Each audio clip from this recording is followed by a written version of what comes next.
हिची हे कुळदेवी केली ठाई संतांनी, मस्तक हे पायावरी वार करी संतांच्या.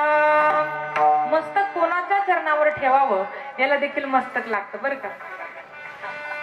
आपण जर अयोग्य चरणावर ठेवलं तर आयुष्यभर मस्तक आपटायची वेळ येते. म्हणून श्री संतांचे माथा चरणावरी साष्टांग करीत असे दंडवत. मला फार अत्यंत आनंद होतोय. कदाचित ह्या सर्व आनंदामध्ये मी काय विसरते का नाही यात थोडा भ्रम पडतोय, कारण आमचे पिताश्री समोर असले ना ते आहे ते शब्द पण माझे विसरून जातात. म्हणजे सत्य परिस्थिती आहे बरं का महाराज. महाराष्ट्रभर कीर्तन आम्ही करतो परंतु अशी परिस्थिती होत नाही. का होत नाही? कारण आपण जगासाठी किती मोठं हो पण आई वडिलांसाठी लहानच असतो, बरोबर आहे की नाही. परंतु आज जे काही समाज माझ्या समोर दिसतोय ना बरं का महाराज, म्हणजे खोटी स्तुती आपण ह्या व्यासपीठावर करत नाही, मागं पण करत नाही आणि केलं तर सापडतो. आतापर्यंत माझ्या डोळ्यासमोर नजरेसमोर जे काही वरिष्ठ मंडळी दिसतात, छत्रपती सहकारी साखर कारखान्यामध्ये सर्व वरिष्ठ मंडळी, कर्मचारी मंडळी असतील, सर्व आदरणीय आहेत. परंतु खऱ्या अर्थाने माझ्या वडिलांनी आमच्यासाठी धन किती कमवलं हे मला माहिती नाही. कारण माझ्या वडिलांना पगार किती आहे माझ्या आईला माहिती नाही, मला काय माहिती असणार. कारण आज मी कब तक धन के पीछे भागता है जब तक उसका निधन नहीं होता है. कधीपर्यंत धनापाठी मागे पळतो आपण जोपर्यंत त्याचं निधन होत नाही. मग धन किती कमवल्याला काय महत्व आहे. परंतु आज कोणी का होईना परंतु या ठिकाणी माझ्या वडिलांवरती, माझ्या परिवारावर प्रेम करणारे सर्वजण उपस्थित आहेत. म्हणून माझ्या वडिलांनी धन किती कमवलं हे माहिती नाही, पण माणसं किती कमवली आज मला दिसत. म्हणून या ठिकाणी आई वडिलांचे तर धन्यवाद देऊ शकत नाही, परंतु ऋणी आहे आपण. त्यांचे ऋण आणि त्यांच्या उपकारातून कधीच उत्तीर्ण होऊ शकत नाही, लक्षात घ्या. कारण त्यांच्यासारखं निस्वार्थांत प्रेम करणारं जगाच्या पाठीवर दुसरं पात्र असू शकत नाही महाराज, लक्षात घ्या. असं आपल्याला विषयांतर नाही करायचं. या ठिकाणी धर्माबद्दलची गोड माहिती सांगणारे जगद्गुरु जगदवंदनीय तुकोबराय आहे बरं का. धर्माचं प्रचारानं काय असावं, धर्म कसा सांभाळावा, धर्माचे प्रकार कोणते कोणते आहेत, ह्या अभंगातून जगद्गुरु तुकोबराय आपल्या समोर मारतायत. धर्माचे पालन करणे पाखंड खंडन. धर्माचं पालन व्हावं आणि पाखंडाचं खंडन करण्याकरता साधू संत महात्मा या ठिकाणी अवतीर्ण झाले महाराज. अवतीर्ण होऊन धर्माचं कोणतं कार्य केलं त्यांनी. हेची आम्हा करणे काम बीज वाढवावे नाम. नामाचं बीज वाढवणं हा काय आहे, धर्म आहे. निज धर्म हा चोखडा नाम उच्चारू. बोला मुलांना, घडघडा घडोघडी देवाचं नाम उच्चारण करण्यासाठी भगवंताने काय केलेलं आहे, सुंदर असा नरदेह दिलेला आहे. बीज म्हणजे काय, संपूर्ण झाडाची व्यापकता ज्यामध्ये सामावलेली आहे त्याला काय म्हणायचं, बीज. बीज वाढवावे नाम. असं नामाचं बीज वाढवत असताना महाराज म्हणतात जो कोणी धर्माच्या विरोधामध्ये जाईल ना त्याला त्याच भाषेमध्ये आम्ही तीक्ष्ण उत्तरे देऊ. तीक्ष्ण उत्तरे हाती घेऊन बाण फिरे. परंतु संतांचा स्वभाव कसा आहे हो, कृपाळू उदार. माझा ज्ञानेश्वर तया नमस्कार. संत महात्मे शांत स्वभावाचे आहेत महाराज. सुरुवातीला तीक्ष्ण बाण वापरत नाही, तीक्ष्ण भाषेत उत्तर देत नाही. सुरुवातीला प्रेमाने सांगतात, कर जोडून विनवितो तुम्हा. बोला बोला तुम्ही वासुदेव वासुदेव. हात जोडून ज्यावेळेस हा समाज ऐकत नाही त्यावेळेस लागोनिया पाया विनवितो तुम्हा. करटाई बोला मुखी नाम विठ्ठल विठ्ठल म्हणा वेळोवेळा. हा सुख सोहळा स्वर्गी नाही महाराज, लक्षात घ्या. स्वर्गामध्ये जर हा सुख सोहळा असता तर देवादिकांना असं कधी वाटलंच नसतं की मृत्यूलोकी व्हावा स्वर्गीचे.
देवादिकांना वाटतं की मृत्यू लोकामध्ये आम्हाला जन्म मिळावा. देवादिकांना हा जन्म मिळाला नाही, पण त्यांना कळाला. आपल्याला मिळाला पण कळाला का? बोला ना, कळाला का? जर कळाला असतं तर तुम्हाला म्हणावं लागलं असतं, करटाळी बोला मुखी नाम. सांगावं लागतं महाराज, लक्षात घ्या, कारण आपण हिताच्या ठिकाणी जागा नाही असं. परंतु हात जोडून विनवणी करून ज्यावेळेस हा समाज ऐकत नाही त्यावेळेस महाराज तीक्ष्ण बाण वापरतात. किती सांगू तरी नैकती बटकीचे पुढे शिंदळीचे रडती. नामाविन मुख सर्पाचे ते बीळ जीवा नवे काळ सर्प आहे. याला काय म्हणायचं? तीक्ष्ण बाण. अशा तीक्ष्ण भाषेमध्ये उत्तर देत असताना महाराज म्हणतात आम्ही कोणाची बिडबाड बाळगणार नाही. कारण ज्ञानोबरांची ज्ञानेश्वरी जर आपण पाहिली तर त्याच्यामध्ये एक गोड ओवी आहे. जो खांडावया घाव घाली का लावणे जयाने केली दोघा एकची सावली वृक्ष जैसा. वृक्षाजवळ भेद आहे का हो? आहे का? वृक्ष जो लागवड करतो त्याला वृक्ष सावली देतो का ऊन देतो? बोला महिला मंडळ. सावली देतो. आणि जो वृक्ष तोडतो त्याला सावलीच देतो. त्याच्याजवळ भेद आहे का? नाही. तसं संत महात्म्यांजवळ भेदभाव नाही. कारण विष्णुमय जग वैष्णवांचा धर्म भेदा भेद भ्रम. तुका म्हणे भेदा भेद गेला वादा संगोने गेला वादा संगोने गेला वादा संगोने. तुका म्हणे भेदा भेद गेला वादा संगोने गेला वादा संगोने गेला वादा संगोने. तुका म्हणे भेदा भेद गेला वादा संगोने गेला वादा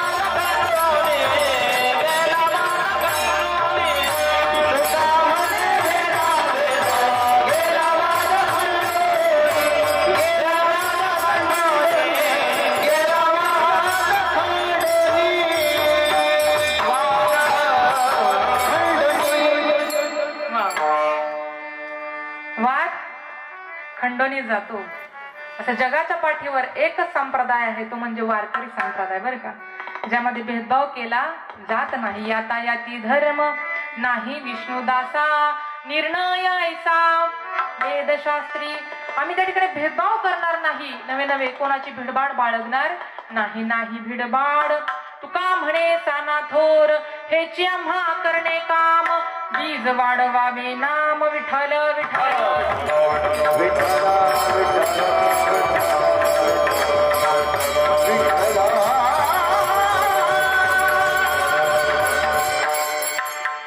धर्माचे पालन करणे पाखंड खंडन. धर्माचं पालन व्हावं आणि पाखंडाचं खंडन करण्याकरता साधू संत महात्मे या ठिकाणी मृत्यू लोकांमध्ये अवतार घेतात महाराज. अवतार म्हणजे काय तर अवतरित होणे बरं का. आहे ते कार्य सोडून खाली येणे. महिला मंडळ, एक प्रश्नाचं उत्तर द्या. एखादं लहान मूल जर खेळून बागडून आलं तर कशी अवस्था असते हो त्याची? सगळी तोंडाला माती लागलेली असते, बरोबर आहे की नाही? आपण काय म्हणतो? काय अवतार करून आलाय, बरोबर आहे की नाही? असंच म्हणतो ना, काय अवतार करून आलाय. पण तो अवतार या ठिकाणी सांगितलाय का महाराजांनी? नाही. साधू संतांचा अवतार वेगळा, भगवंताचा अवतार वेगळा आणि आपल्या मुलांचा अवतार हा वेगळा आहे. लक्षात घ्या. संत महात्मे अवतार घेतात परंतु स्वतःच्या इच्छेने घेतात बरं का. आम्ही वैकुंठवासी आलो याची कारणासी बोलिले जे ऋषी. स्वतःच्या इच्छेने त्या ठिकाणी अवतार घेतात. परंतु भगवंताचा अवतार कार्य हे स्वतःच्या इच्छेने नाही बरं का महाराज. अहम भक्त पराधीनः म्हणजे भगवंत भक्ताच्या काय आहे? अधीन आहे. ज्यावेळेस भगवंताला बोलावलं जातं ना त्यावेळेस भगवंत येत असतात.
कृपा बळे करुणी खळे हरिदासी. लक्षात घ्या महाराज, भगवंताला आणावं लागतं, भगवंत स्वतः कधी येत नाहीत. द्रौपदी मातेवरती ज्यावेळेस संकट आलं वस्त्रहरणाचं, कृष्ण भगवान परमात्मा लगेच आले का? लगेच आले का बाबा? कोठे गुंतलासी द्वारकेचा राया, वेळ का सकया लाविलासी. त्यावेळेस भगवान परमात्मा धावत आले. पण धावत आल्यानंतर कसे उभे राहिले हो? मागे पुढे उभा राहे सांभाळीत आली आघात. भगवंत असं उभा राहतो बरं का भक्ताच्या पाठीशी. भगवंताचं अवतार कार्य फार अलौकिक आहे. भक्ता राखे पायापासी दुर्जनांशी सहारी. भक्ताच्या रक्षणाकरता भगवंताने अनेक अवतार घेतले आहे महाराज. अवताराच्या राची तो हा उभा विठेवरी. लक्षात घ्या, अनेक अवतार घेती भक्ता कारणे.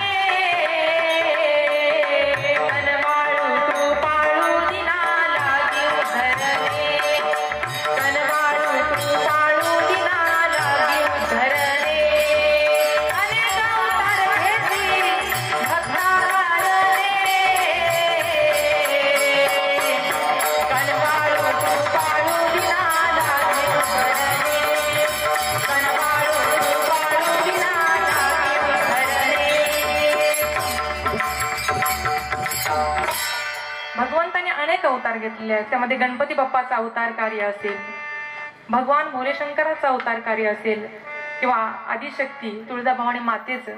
हा अभंग निवडण्याचं कारणच असं आहे की आज मला गणपती बाप्पावर देखील बोलावंसं वाटतं, आदिशक्ती तुळजाभवानी भवानी मातेवरती देखील बोलावं वाटतं, धर्माचं कार्य करणारे छत्रपती शिवाजी राजांबद्दल देखील बोलावंसं वाटतं. कारण आज आपण ह्या धर्म मंडपामध्ये जे सुसज्ज बसलेलो आहोत सुरक्षित, ते कोणाची कृपा असेल तर माझ्या राजांची कृपा आहे बरं का. ह्या सर्वांचा औचित्य साधून हा अभंग निवडला. तर तसे गणपती बाप्पावर अनेक अभंग घेता आले असते. आज गणेश बाप्पाची जयंती आहे. या ठिकाणी गणपती बाप्पा आपल्याला मुळामध्ये समजलेच नाहीत असं मला वाटतं बरं का.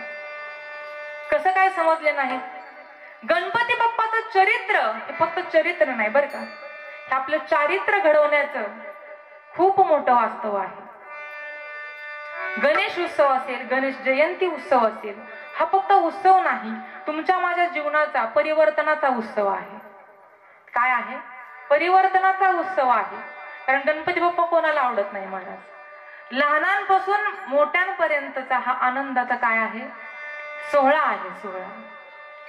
गणपती बाप्पाचे जे सूत्र, त्यांचे गुण जर आपण जीवनामध्ये आत्मसात करू ना, तर मला असं वाटतं गणपती बाप्पाचे आशीर्वाद आपल्याला मिळाल्याशिवाय राहणार नाही. कोणती सूत्र आहेत गणपती बाप्पाच्या जीवनातील महाराज? थोडक्यामध्ये मला सांगावंसं वाटेल या ठिकाणी. गणपती बाप्पाकडून जर काही शिकण्यासारखं असेल ना, तर खरा आज्ञाधारीपणा काय आहे हे गणपती बाप्पाकडून शिकायला मिळतं. कसं काय? पार्वती मातेने सांगावं, बरं का बाप्पा, मी स्नानासाठी चाललेली आहे, स्नानासाठी चाललेली आहे, परंतु आतमध्ये यायला कोणाला परवानगी द्यायची नाही. आज्ञा केली मातेने बरं का. पार्वती माता गेल्या, अनेक जण आली, अनेक जणांना अडवलं देखील, परवानगी दिली नाही. शेवटी कोण आले? भगवान भोलेशंकर. गणपती बाप्पाला ज्ञातच नाही, फक्त एकच डोक्यामध्ये काय? मातेच्या आज्ञेचं पालन करायचं. भगवान शंकर विनवणी करून सांगतात, बाबा मला जाऊ दे, माझा अधिकार वेगळा आहे. नाही म्हटले. पण जरी शिव भोळा चक्रवर्ती जरी असले, कितीही भोळे दैवत असलं तरी त्यांना देखील राग येतो. भगवान शंकरांना राग आला आणि गणपती बाप्पाचं मस्तक धडापासून अलग केलं. महाराज धडापासून अलग होईपर्यंत मातेच्या आज्ञेचं पालन करायला गणपती बाप्पा कोण शिकलं पाहिजे महाराज. जीवनामध्ये जर आई वडिलांच्या आज्ञेचं पालन केलं ना महाराज, पश्चातापाची वेळ येत नाही बरं का. ही गोष्ट सत्य आहे. म्हणून खरा आज्ञाधारीपणा गणपती बाप्पाकडून आपण शिकला पाहिजे. दुसरं सूत्र म्हणजे असं जर कोणतं असेल ना, तर मातृपितृ भक्त गणेश. ज्यावेळेस भगवान शंकरांनी आणि पार्वती मातेने सांगितलं कार्तिकेयला आणि गणरायाला की जावा ब्रह्मांडाची, संपूर्ण ब्रह्मांडाची प्रदक्षिणा करून या. कार्तिकेय स्वामी त्या ठिकाणी आपलं वाहन काय आहे बाळांनो? वाहन वा मोर कार्तिकेय त्यांचं वाहन विराजमान झाले आणि ब्रह्मांडाची प्रदक्षिणा करण्याकरता निघून गेले. गणपती बाप्पा कशाचे देवता आहे हो? बुद्धीचे देवता आहे. बुद्धीचा वापर कुठं आणि कसा करायचा त्यांच्याकडून शिका. आपल्या कौशल्याने बुद्धीने आपल्या उंदीर मामावर विराजमान झाली, मूषक राजांवरती बरं. आणि कोणाभोवती प्रदक्षिणा घातली? माय पित्यांच्या भोवती प्रदक्षिणा घातली. संपूर्ण सृष्टीला हा संदेश दिला की जर आपलं ब्रह्मांड, आपलं जग, आपलं विश्व जर काय असेल तर ते म्हणजे आपले आई आणि वडील आहेत बरं का. कोण आहेत? आई आणि वडील. अरे जगाचा चालक मालक करता करविता सृष्टीचे उत्पत्ती करते जर कोण असतील तर गणराय आहे. तुम्ही म्हणाल कसं काय? तर ब्रह्मदेव आहेत की. अकार तो ब्रह्मा, उकार तो विष्णू, मकार महेश, जाणीला ऐसे तिन्ही देव, जेथुनी तो हा गजानन माय बाप. लक्षात घ्या महाराज. मग सृष्टीची उत्पत्ती करते गणराय असून देखील हा संदेश देत आहेत की जर आपलं विश्व, आपलं जग जर कोणी असेल तर ते माता पिता आहेत. त्यांना फक्त शरण जा, जीवनामध्ये कधी काही कमी पडणार नाही. मातृपितृ भक्त गणेश. तिसरं सूत्र असं गणरायाचं आहे की आपल्याकडे जे नाही ना ते नाही म्हणून कधी जीवनामध्ये खंत करू नका. अशी बरीचशी माणसं मला दिसतात बरं का, पाहायला देखील मिळतात की माझ्याकडे हे नाही, माझ्याकडे ते नाही म्हणून खंत बाळगत ह्या जगण्याची मजाच घेत नाही. शारीरिक दृष्ट्याने आपण थोडंफार कमजोर असतो ना, काहींची तब्येत जास्त असते, काहींची कमी असते, काही काहीचा वर्ण काळा असतो, काही काहीचा गोरा असतो. आता आपण आहे का सृष्टी करते, उत्पत्ती करते, भगवंताने जे दिलं त्याच्यात समाधान मानणार महाराज. पण तसं नाही, ह्या जगण्याची मजाच घ्यायची नाही. परंतु मला खऱ्या अर्थाने सांगा, गणपती बाप्पाकडे जर पाहिलं तर गणपती बाप्पाचं पोट किती मोठं आहे, किती मोठं आहे, सोंड किती मोठी आहे, कान किती मोठे आहे. परंतु खऱ्या अर्थाने क्षमा मागून बोलते बरं का, गणपती बाप्पा एवढी सुंदर आणि गोंडस मूर्ती त्या ठिकाणी कोणत्याच देवतेची नाही. त्या गणपती बाप्पाने काय करावं, ज्या वेळेस महाभारतासारखा अलौकिक ग्रंथ लिहिण्याचं कार्य मी स्वतः पूर्ण करायला घेतो, परंतु मला कोणी अडवायचं नाही असं गणरायाने सांगितलं व्यासांना. परंतु लिहिताना नेमकं काय झालं, ते शाहीचं निफ असते ना ती तुटली गेली महाराज. गणपती बाप्पा असं म्हटले नाही त्या ठिकाणी मी आत्ता करतो, परत करतो, उद्या करतो, नाही. आपला अर्धदंत त्या ठिकाणी तोडला आणि शाहीत बुडवून लिहायला सुरुवात केली. अशा महाग्रंथाचं कार्य म्हणजे गणपती बाप्पांनी पूर्ण केलं. जे आहे त्याचा योग्य वापर करा, हे गणरायाकडून शिकावं. आणि आपण बाहेरून कसं दिसतो हे महत्वाचं नाही. ज्ञानोबराय म्हणतात तेच चेहरे देखणे जे प्रांजळाचे आरसे. महाराज आपण बाहेरून कसं दिसतो हे फार महत्वाचं नाही, आपलं आंतरिक सौंदर्य कसं आपण आतून स्वतःचं परीक्षण केलं पाहिजे. लक्षात घ्या, काही काही माणसं बाहेरून खूप सुंदर दिसतात बरं का, आतून त्यांचं अंतःकरण एवढं चांगलं नसतं. लक्षात घ्या. पण ते गणपती बाप्पाकडून शिकायचं की आपण आंतरिक सौंदर्याने किती परिपूर्ण व्हायचं. आणि पाचवं आणि शेवटचं असं सूत्र आहे गणरायाचं, गणपती बाप्पाचा जो यशाचा मुकुट आहे त्यांच्या डोक्यावरचा, तो मुकुट आपल्याला सांगतो की आपण कोणत्या धर्मामध्ये, कोणत्या जातीमध्ये, कोणत्या प्रांतामध्ये जन्माला यायचं हे आपल्या हातात कधीच नसतं. परंतु आपण ज्या धर्मामध्ये जन्माला आलो ना त्या धर्मामध्ये स्वतःचं कर्तृत्व असं सिद्ध करावं की आपल्या जातीला स्वाभिमान वाटावा आणि गणपती बाप्पाचा यशाचा मुकुट आपल्या डोक्यावरती परिधान व्हावा. महाराज हे यशाचा मुकुट आपल्याला सांगून जातो. गणपती बाप्पाचे जर सर्व अवयवांचा जर आपण अभ्यास केला तर त्यांच्याकडे पाहिलं ना तर गणपती बाप्पाची जी सोंड आहे ना ती सोंड आपल्याला सांगते, एक संदेश देते. काय संदेश देते? कलियुगामध्ये आपल्या पाठीवरती वार करणारे खूप भेटतील आपल्याला, परंतु तुम्ही चौफेर लक्ष ठेवा. गणपती बाप्पाचे डोळे तीक्ष्ण आहेत, कसे आहेत? छोटे आहेत. तुम्ही तीक्ष्ण नजर ठेवा, जी देहावरती रोखून राहावी हे डोळे आपल्याला सांगून जातात. गणपती बाप्पाचं उदर, पोट एवढं मोठं आहे, ते काय मोदक खाण्यासाठी नाही बरं का, फक्त ते आपण आपल्या संदर्भाने विचार करतो. मोदक खाण्यासाठी नाही, मोदक बाप्पाला आवडतात, त्याच्यामध्ये काही चुकीचं नाही, परंतु फक्त मोदकच त्यांनी उदरामध्ये सामावून घेतले नाही. हा संदेश त्या ठिकाणी देऊ इच्छितात गणपती बाप्पा की या कलियुगामध्ये आपल्यावरती टीका करणारे देखील खूप जण भेटतील, खूप जण. कारण आपण ज्यावेळेस प्रगतीपथावर जात असतो ना त्यावेळेस नावाजणारे कमीच असतात बरं का महाराज, नावं ठेवणारे जास्त असतात, परंतु त्याच्याकडे आपण दुर्लक्ष करायचं बरं का महाराज. टीका करणारे भरपूर असतात, पण टीका शब्द जर उलटा केला ना तर काय होतो? काठी. त्या टीकेची काठी करून तुम्ही येणाऱ्या परिस्थितीचा सामना करा आणि ही सर्व टीका समाजाची उदरामध्ये सामावून घ्या, सहन करायला शिका, गणपती आपल्याला सांगून जातात. आणि दुसरी गोष्ट, गणपती बाप्पाचे 4ही हात आपल्याला सांगतात, जर यशस्वी व्हायचं असेल ना तर कुटुंबामध्ये संघटित राहा. हे जर सर्व गुण त्यांच्या चरित्रातून जर आपण आत्मसात केले ना तर मला नाही वाटत गणपती बाप्पा कुठल्या मंदिरात तुम्हाला शोधावे लागतील. लक्षात घ्या, हेच गणेश जयंतीचं सार आहे बरं का खऱ्या अर्थाने. कारण शोधीसी मानवा रावळी मंदिरी, नांदतो देव हा आपुल्या अंतरी. ते कोणत्या मंदिरामध्ये नाहीत बाप्पा, ते आपल्या अंतःकरणामध्ये विराजमान झाल्याशिवाय राहणार नाही. तैसा हृदयामध्ये मी रामू असता सर्व सुखाचा.